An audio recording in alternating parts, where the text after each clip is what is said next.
Hello and welcome to episode 19 of the Keyboard Chronicles, a podcast for keyboard players of the gigging variety. I'm your host, David Holloway, and it's great as always to be here with you. And again with me is my esteemed co-host, Mr. Paul Bindig. How's things, Paul? Really good, thank you, Dave. Now, I think I say this every bloody episode, but it's an exciting day for us because of who we're interviewing. So today, we're interviewing Mr. Loren Gold. Now, Loren has played with an astounding array of artists over close to 20 years. As a player, songwriter, and musical director, he's worked with everyone from Selena through to the Eagles' Don Felder and Kenny Loggins. Add to that some great TV work and working as a consultant to develop bands for other artists, and you have a pretty damn busy guy. And then, of course, there's a small gig he's had since 2012 as keyboard player for some outfit, Paul, called The Who. You heard of them? The Who? Yeah, exactly. I'm sure Lauren, when he listens to it, will love that joke. Does he ever sleep? All this is revealed and more, and so we hope you enjoy the interview.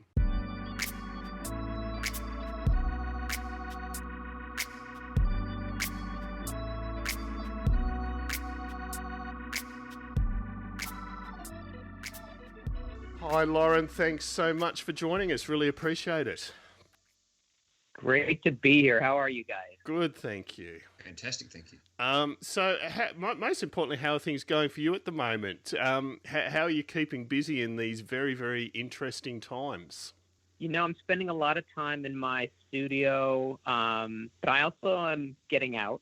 I'm exercising and trying to do all the right things, eating well, and you know, it's really easy to just kind of let yourself go. But I've been on top of that, and I've been playing a lot of music. I've been actually recording with a lot of friends, just doing some fun stuff that I've, you know, never would have done in the past, some covers and also some sessions, of course.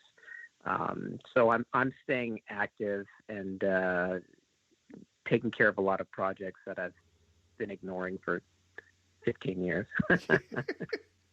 Could we start maybe by discussing a bit of your history? So, you know, as a young person, how did you first get attracted to music, and then your journey in terms of playing keyboards, piano? What did that look like for you as a young person? Yeah, so I had older siblings, and everybody was pretty musical. Everyone played an instrument. You know, my sister played flute, my brother played clarinet, my other brother played piano and guitar. So there was music around. So, you know, I kind of gravitated towards it pretty easily. But really what got me going was hearing the Beatles. You know, I missed that whole wave, of course. But you know, my siblings had those albums lying around, and there was something about, you know, how they affect so many people. I heard them, and I was like, oh my God, it was like nothing else. That was, you know, the only thing I enjoyed doing. Well, I enjoyed playing baseball, but it was, you know, baseball and the Beatles, and we had a piano, and my mom put me in piano lessons and music lessons. When I was 6. Group lessons, and it was Yamaha group lessons, and everybody had a little keyboard. You know, it was probably about 15 so of us in the room, and with the teacher at the front of the room. And you know, I don't remember much about it, but I still have a visual of being there, and that's kind of took to it. You know, playing piano and listening to records. You know, which I still do. Yeah, fantastic. Yeah, and that's important. And I need to ask. I read somewhere, Loren, that it was the Beatles' "Rubber Soul" that had a particular impact on you. And guest before last on the podcast also cited "Rubber Soul." So "Rubber Soul" has a lot of good stuff to answer for. And you also said that you wanted to at one stage be an ophthalmologist back when you were younger. Do you ever regret not being an ophthalmologist? I can't imagine you do.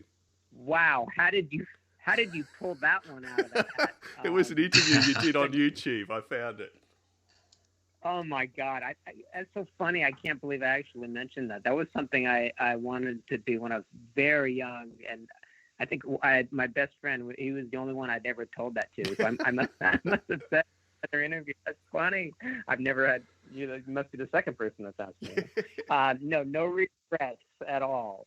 And I have no desire to be an ophthalmologist. I'd assume so, but I thought, important question to ask. Now, yeah, right. before we What get, was I thinking? That's right. Before we get on to your obviously current major gig, I know one of your roles has been as musical director for Selena Gomez, which I believe you're still in that role. So we did interview Bonnie McIntosh a few episodes back, so we've already talked a bit of Selena. But can you tell us a bit about that role, what you enjoy so much about it, and just your approach in that role? Yeah, so I was introduced to her. I was music director and performing with Hilary Duff, and then the people at Hollywood Records, who was the record label, they were happy with what I did and asked me if I would do the same thing for Selena. Actually, I think Demi Lovato was first, and after Demi, Selena. I always mix up the order sometimes. But so I was, Selena was new. She had a very successful TV show, of course, and they needed a band for her. So I set up a bunch of auditions, went through every instrument and worked with Selena. And we just, I found the right players that I thought would be a good fit, and it turned out really well. The musicians were great, and they got on really well together. And the great thing about, that whole situation, that band, is Selena really wanted it to be a band, which was kind of cool. If you recall, it was Selena and the Scene. And so all the musicians, were really thrown into the spotlight even more so. It's like, here, we're a band. I thought that was cool. Yeah. But I love that process. I love putting it together, and I love finding the right players to, that'll fit that artist. You come across some amazing musicians, but you got to find the right ones that fit that singer, that person. Exactly. Yeah. In talking about how well the band got on together, Loren, is there anything specific that you would say works just generally when it comes to putting a band together or working with other musicians? What are the key ingredients that allow that band to get along so well and create that we're a real band energy? Well, you've got to know that it's not about you, and you're there to support the artist, and you have to leave your ego at the door, and you also have to play the right role. It's not about showing everybody how good you are and how fast you can play. You need to play, in a situation like that, you have songs and you're playing those parts, and you want to do the best you can to do that and to reproduce the album. And then, if there's a moment to step up and shine and play a little more, you go for it. But it's really about being a professional and treating people well with respect. Fantastic. Fantastic. I'm curious, was it that solid background with doing your MD work with these sort of artists that set you up for your TV work? And I'm also curious as to what new skills you might have had to develop to do TV work. Well, with regards to the TV work, those were simply songs that I had co-written. So I wasn't really doing film scores, Sure. as you would say, but more like pop songs, instrumental stuff that were for a particular project. So that was, those are just skills that developed as anyone develops over the years if you're a songwriter. Sure. Also, I think this may be a bit of a blast from the past as well, Loren, but your solo album, so obviously I had to listen to both those, and they show a whole different side of what you may be better known for. So how do you look back on those albums now, and more importantly, do you have another one in the works? Yeah, those were fun. I was trying different things, different styles, and I just got in the studio and some great gear, so I had fun doing that at the time. People are asking me every day, when are you putting out something else? And I'm feeling the push, so I'm slowly starting to work on work on something. And I do have a lot of songs lying around that people haven't heard. So I'm gonna put something together here at some point. Excellent. So talking about your main gig at the present, and thinking about the forced lockdown we all have on touring at the moment, I'm wondering, have you had a chance to reflect back on, your 8 years with The Who and more than 10 years with Roger Daltrey, and take stock of what the experience has been like for you and that sort of thing? Yeah, I mean, it's been a dream, really. When I first met him and auditioned for Roger, it wasn't one of those things that you didn't think it was going to happen, and certainly didn't know it was going to lead to The Who. And that's just this crazy business, But every step is a if you're doing things right, it's in the right direction, and you just never know where it's going to lead. But it's not over. We still plan to get back out there. Yeah, absolutely. A lot of people want to do that.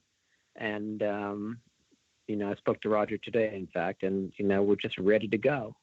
So it's been an incredible run.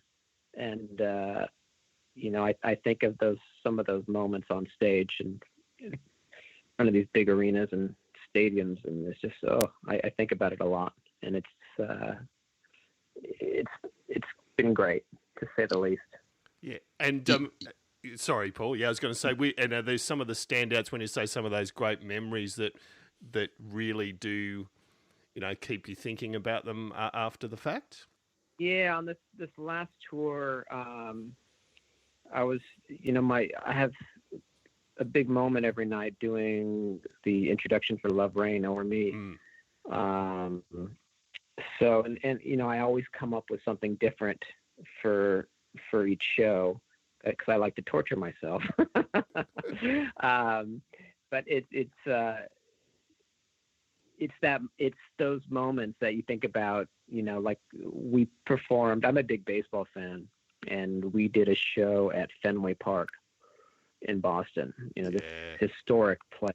And, every time I'm in Boston, I walk by the stadium just to look at it.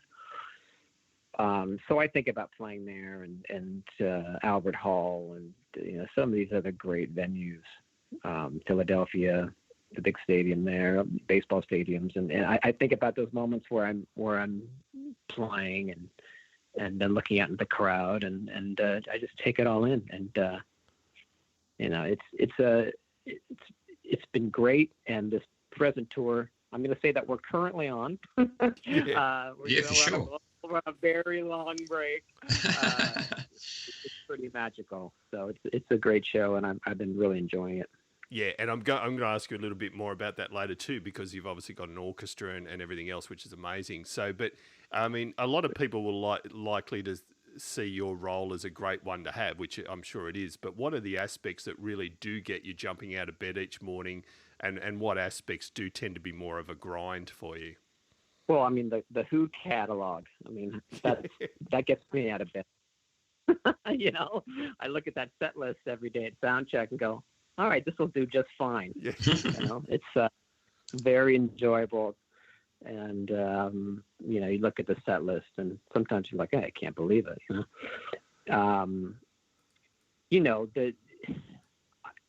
There's, I have to be perfectly honest, there's not that much of a grind. I mean, I enjoy touring. I enjoy playing. Living out of a suitcase, I guess, is not the greatest thing in the world, but it's such a small price to pay for what you get to do. Performing at this level in front of these crowds. So it's a good thing. And you mentioned the set list, Loren. Obviously, the album that the guys released last year is absolutely amazing. I listened to it again end to end last night. So I assume that's fairly prominent in the set list, and that you're getting a lot of enjoyment even out of those newer songs, because there's some strong stuff in there. Yeah, it's great. Pete is amazing. Continues to blow us all away. And you can see how thrilled he is playing new material. He loves that. And we all love it. So it's such a great album. It's just, I couldn't believe it when I sat down and listened to the whole thing. So yeah, we've got a few songs. We had actually worked up a couple more from the new album for this last leg. We were going to head to the UK, so there'll be a few songs in there. But yeah, it's great. It's great music. Yeah, and for those of our listeners that haven't either listened to that or read a lot about this album, I mean, Roger and Peter have both been quoted, on the process. But Roger, in particular, when he first received this set of songs from Pete, didn't actually know what to do with them, as far as that he believed that he couldn't add any more quality than to what was already there. But obviously, they worked on it over a period of months, and it is a pretty incredible album. Yeah, well, Roger put his stamp on it. I mean, when he first heard it, I think he thought it just sounded like a Pete solo album, not a Who. But Roger made it the Who album. That's the beauty of Roger and how they work together. Absolutely. They're magical. Going from the newer stuff right back to some of the older Who classics, and bearing in mind, Loren, this is a podcast for keyboard players. The Who have some really iconic keyboard-driven songs, and I'd be very interested to learn from a technical standpoint how you approach intros to songs like Bubba O'Reilly and Won't Get Fooled Again, playing them live in front of an audience. Well, it's really easy. I listen to the start of the tape. If you look back to the history of the Who and you watch Keith Moon and every band that's every tour that they've ever done, they've always played to Pete's original demos. Yeah, absolutely. I say demos, but it's that he created. It is, that is when you hear that intro, when you hear those parts, that's what he did. That's part of the show. Yes. So there's a reason to take away from that. But in terms of other intros, when we did Quadrophenia, I programmed the hell out of it. So I had a lot of work to do. A lot of synth programming to do on the Rock, Quadrophenia. And so there was, I had my hands full in terms of intros and things like that. But in terms of those two questions I get asked all the time, Baba Won't Get Fooled Again. I mean, those are what Pete created, and that's, no, we're not going to touch that. There's no reason. Yeah. And look, I wouldn't have been allowed to keep co-hosting this podcast from all our listeners if I didn't ask you. So I'm glad we've been able to do that. So I don't think I'm saying anything that people don't already know anyway. So. Yeah. Well, as you said, if you watch any of the old the clips of the Who, you can quite clearly see they're playing to the track, and as you say, it's always been part of the show. So. Yeah. I play along to it. Have some fun and kind of along in the B3 and stuff like that. But it's. For the most part, you just kind of stay out of the way. That's right. And just, it shows you how iconic they are. I know I play a Kronos, and it's one of the not presets, but one of the ones you can buy is actually the Bubba O'Reilly sequence. So for those of us that don't have the tapes, it's pretty good, isn't it? It is. It's pretty damn good. Yeah, I played the Kronos well, and I talked to the guy who programmed it, and I told them that I actually play the part with the sound every now and then at sound check just to mess with people. See the sound guy frantically looking. Wait a second, what's going on? I'm like, I'll play the part just like the intro with that sound, and everyone's just rolling. Just like, are we doing that song now? I can just see the sound engineer behind the desk madly looking at it, going out of his mind, trying to get how that happened. He sees it coming up in the keyboard. I was like, what the hell? That's awesome. I patched it all wrong.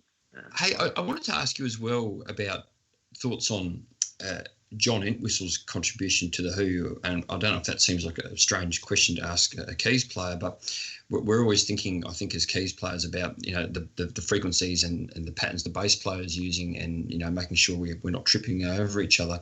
And given how present and how important John Entwistle's contribution was, is there anything that you sort of specifically try and be aware of as a keys player when you're dealing with some of those songs? Kind of stay out of the way, a lot, which is kind of a typical rule of thumb anyways. Working with players. But, his parts were, so monstrous, as we all know. And I've talked to Bobby Pridden about this stuff, and he's just such a monster. And that was such a big part, him and Mooney. That sound, God. Yep. Live at Leeds, listen to that old stuff. So the keyboards are just another texture and a way to color it all up. But I'm certainly not going to get in the way of if I were to play with John Entwistle, I certainly would not be getting in the way. I don't think there's any way I could. Really. Yeah, for sure. And sticking on the subject of bass players, in 2014, the Who Hits 50 show at Shepherd's Bush Empire that was a huge show, and it featured an amazing array of really well-known guest musicians, all paying tribute. But I really wanted to ask about the experience of working with Rush's Geddy Lee, who came up for a song, and I don't know how much interaction you had, but I'm just curious, Loren, had you played with him before, and wondering, what were any takeaways from working with him? That was I'm glad you mentioned it, actually. That was a magical night. We really hit it off before the show, and we struck up a conversation, and we chatted for quite a bit. I was my first high school band, everyone in the band just worshipped Rush. And yeah, right. All my friends, were freaking out, I'm like, my friends would really hate me for hanging out with you right now. And so we had a good, so we spent some time together, and then we were the house band for all these different artists that you mentioned. And then at the end, so Geddy came out and I believe he did The Seeker. I think that's what it was. Yep. So we did that one, which is one of my favorite Who songs. So at the end of the night, everybody kind of came out at the end. I can't remember what song we did. Maybe Won't Get Fooled Again, probably. Yep. All the artists came out, and then everyone, went on to the front of the stage, and he came over to me, and we sang together on a single mic. We were Lennon and McCartney. We were singing together, and nice. We hit off, and it was a great moment. And he's just such a lovely man. So it's a great memory. Yeah. Yeah, there'll be plenty of Rush fans happy to hear that he's. He has a reputation as being a really nice guy. Yeah. And yeah. I'm sure everybody has seen that documentary, the Rush documentary. Yes. Even if you don't like Rush, it's a good documentary. And he is as sweet as they come. So yeah, absolutely. He's a massive too. Yeah, absolutely. Yeah. And just a little bit of general gear talk, Loren. So I know you're a Korg artist and so on, but what are your essential pieces of keyboard gear that, with the Who, but just generally too? What's your go-to gear? Well, definitely the Kronos is kind of the center point. So I have it here in my studio, and I have two of them with the Who, and as you know, there's just a little bit of everything in that in that keyboard. Kind of, pull up any sound if you need to, on the spot, and then you can get in there and tweak it really well. But with that said, I've been really enjoying having my C2 out on the road. That is just to have a real Hammond, the luxury of playing that live every night. I can't say enough. I'm looking at it right now, and with the Leslie, and it's great. And I've got I've got a wah pedal going through it. I've got a delay, and it's just, you know, it's so inspiring. There's nothing like it. It's you play differently when you have a real Hammond at your disposal. That's right. Everything sounds great. It's, you know, you can't always. I know it's a treat, and you can't always have it up there. I certainly recommend hauling it around at any local club. But if you can have the luxury of having someone do it for you, it's a big yes. Do it.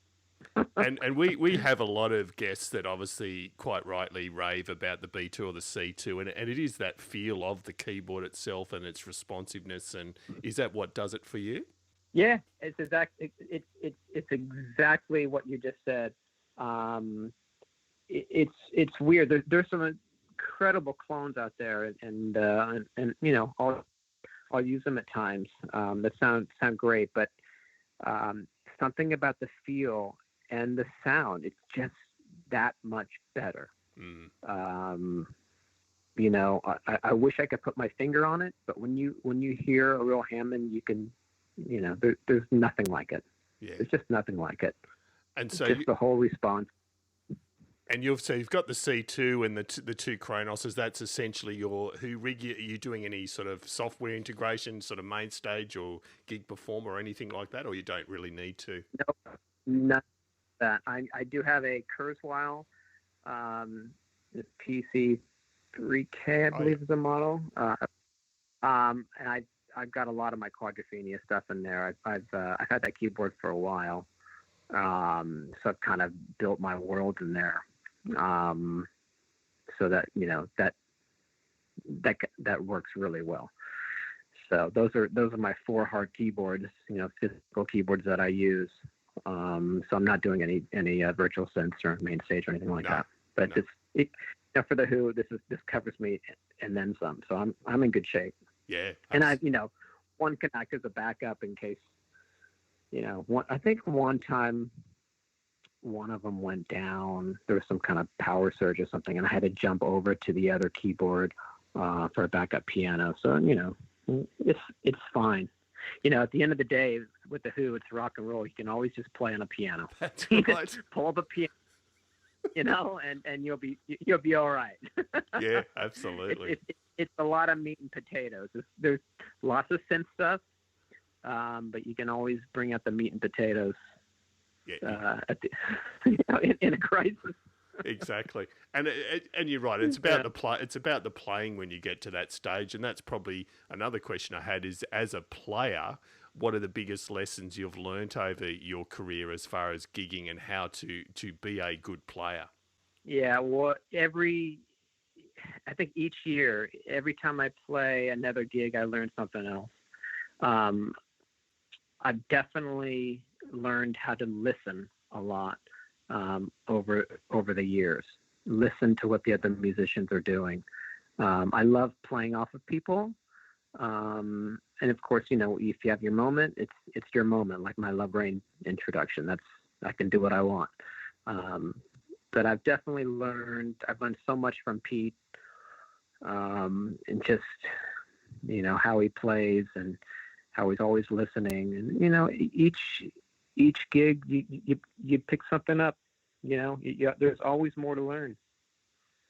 Absolutely. You know, just experience, like anything we all do. You know, you just learn each year that goes on. Okay, you're a little calmer, a little wiser, and you just pick up a little bit more each time. And you just mentioned Pete then, as far as learning from him. I mean, is he probably the band leader as far as working with you musicians and what's required, and particularly working with the orchestra, which I was going to get onto, which is a whole different thing again. Is he sort of driving a lot of that, how that's working for you live? Well, he's driving it just in the sense that they're his songs, so everybody kind of looks to him for approval. But we, you know, in terms of the day-to-day, you know, that's not really his role. No. He's not looking to do that right now. Like we have a conductor who deals with the orchestra. That's the real big thing right now. So the conductor gets midday, and he rehearses the pickup orchestra for several hours, and gets everybody ready, and we all kind of do our parts. And if there's musical questions that come up, I'll ask them, and and we'll speak to him directly about it. Yeah. And just you mentioned pickup orchestras there, so I'd assume that with a tour of that scale that you're essentially having pre-rehearsed orchestras that in the big centres are coming in and joining you, yeah? Yeah, so what's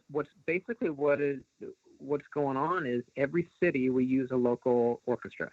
Yeah. So our conductor, we have a great conductor who kind of, who's on top of that. He plans ahead, and then, he gets there and runs the entire show with them without the band. So we're lucky that way. Yeah.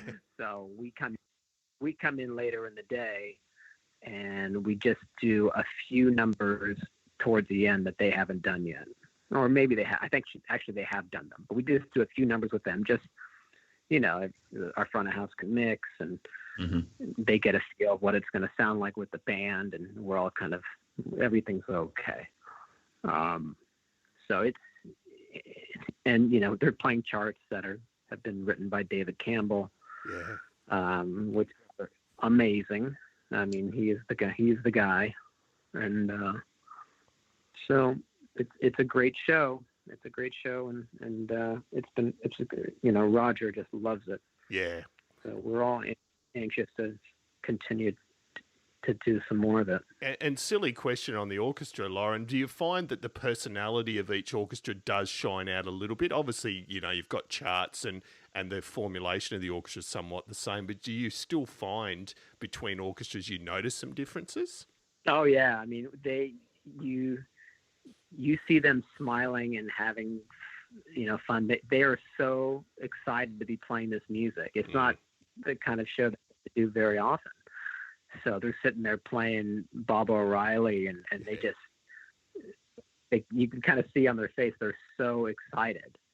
There was one orchestra on this last run. I think we did like 3 or 4 shows. Oh, it was the Hollywood Bowl. Oh, yep. We did 3 shows at the Hollywood Bowl, and they were like, "Oh, this is better than anything I've ever done. I get to do this 3 shows 3 times." I'm like, "This is great."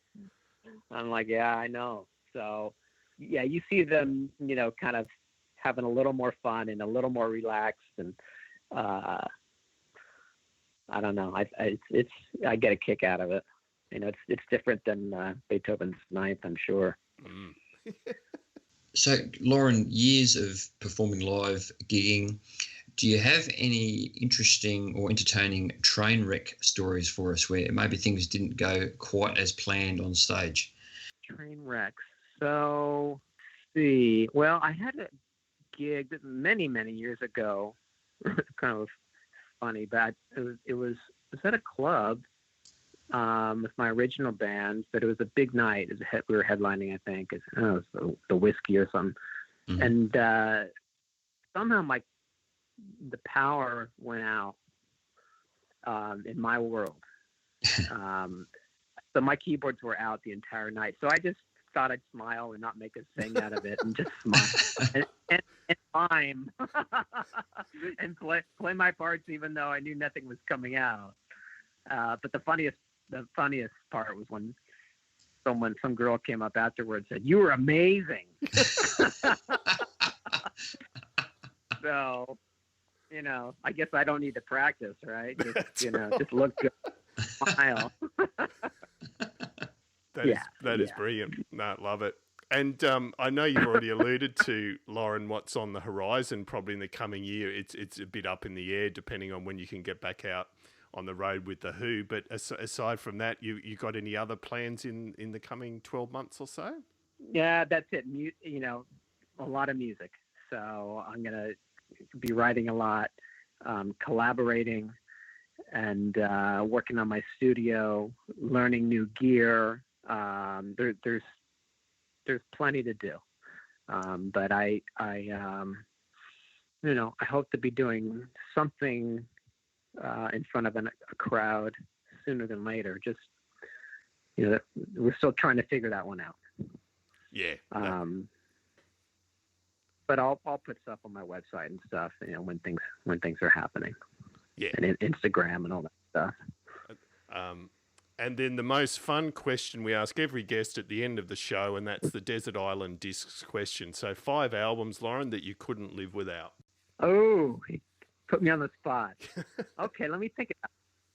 Well, Rubber Soul is a must. Yeah, good call. We talked about that. Oh boy, this is tough. I'd probably have to do an Elton John album. Probably Captain Fantastic. Yeah. I probably would take that. And I have to go do a Billy Joel album, and that would probably be, oh boy, probably 52nd Street. Yeah. My 3. Yep.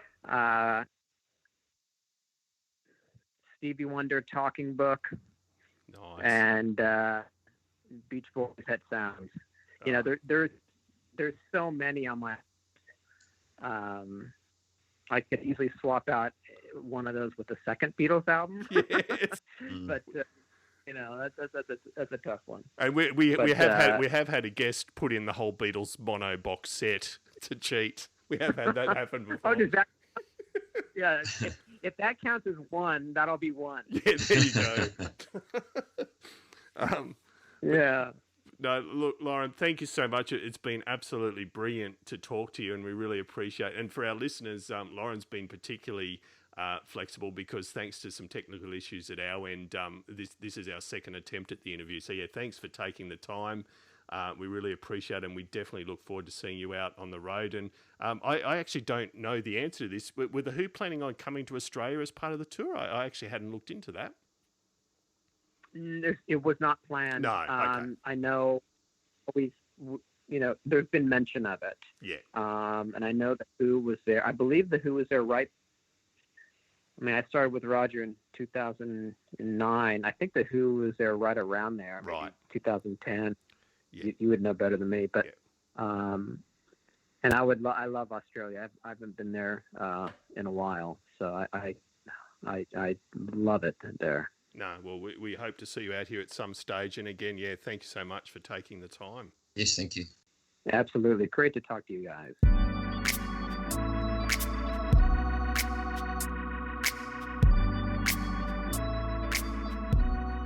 And there we have it. Another good one in the can, Paul. I mean, I expected Loren was going to be a great guy to talk to, and I wasn't disappointed. And as I said in the intro, I just don't know how these guys fit in so much quality stuff in so little time.